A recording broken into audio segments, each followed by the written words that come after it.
All right, so now we're going to focus on how do I tell if I'm looking at a table of values. Okay? So what we're going to do is we're going to focus on our y values. Okay? So we're going to look at something called the first difference, the second difference, and then we're going to look at the ratio of the y values. So different ones are going to tell us different things so we can identify what kind of an equation this might be. So if it is a linear function, we're going to look at the first difference and we're going to find that they have a constant difference in the y value. So they're going up by the same amount each time. A quadratic function is going to use the second difference. You're going to see a constant difference in these values. Okay, and you'll see what that means here. So we're going to kind of look at the first layer. If we don't see a constant value, then we're going to look at the second layer, the second difference. If we see it, then we know it's quadratic.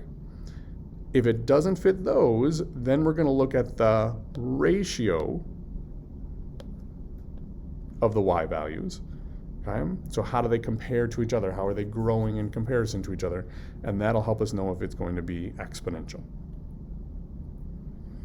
So here's our first example. So again, we focus on our y values. First, we find the difference in these. So we went from 4 to 2, that was subtracting 2. Then I went from 2 to 1, that was subtracting 1. Then I went to 1 to negative, or to 0.5, that's down a half. And then it's down a quarter. So they're not equal, so it's not a linear function.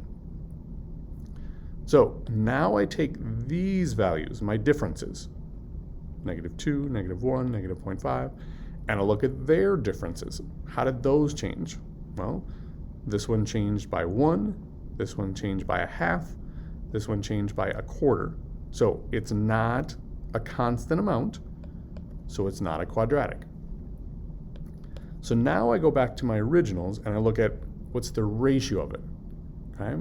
So now instead of here, I'm thinking add and subtract, add and subtract.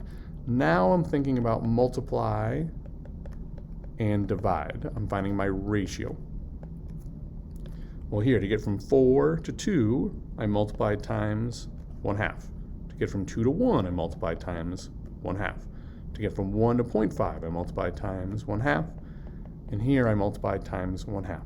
So it's the same ratio, a constant ratio, meaning it's an exponential function. Okay? So we're going to look at those 3 different categories and help us use that to see how it's going to change. All right, so let's see that in action here in a couple of problems.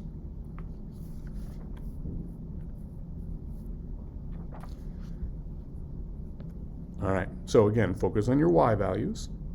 How did they change? Well, I went up by 3, I went up by 3, I went up by 3.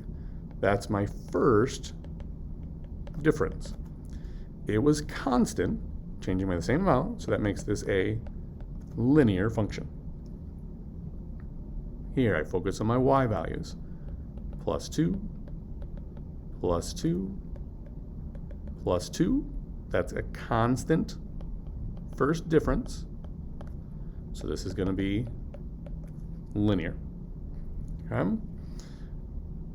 So now I take a look at number 3. Well, I look at my first difference. I went down by 16, down by 8, down by 4, down by 2, down by 1. Okay? So it's not linear because it's not constant. So now I look at my second difference. How much did these change by? Well, this one went up by 8, this one went up by 4, this one went up by 2, this one went up by 1. So it's not quadratic because it's not constant. So now I look at my ratio. How did I get from 32 to an 8 to a 16? Well, I divided by 2. 16 to 8, I divided by 2. 8 to 4, I divided by 2. 4 to 2, divide. So you'll see here I've got a constant ratio, multiplying and dividing, so this makes an exponential function. Ooh, I'm forgetting an extra n in there. All right, let's look at one more. So here, I went up by 4, I went up by 4, I went up by 4, and I went up by 4.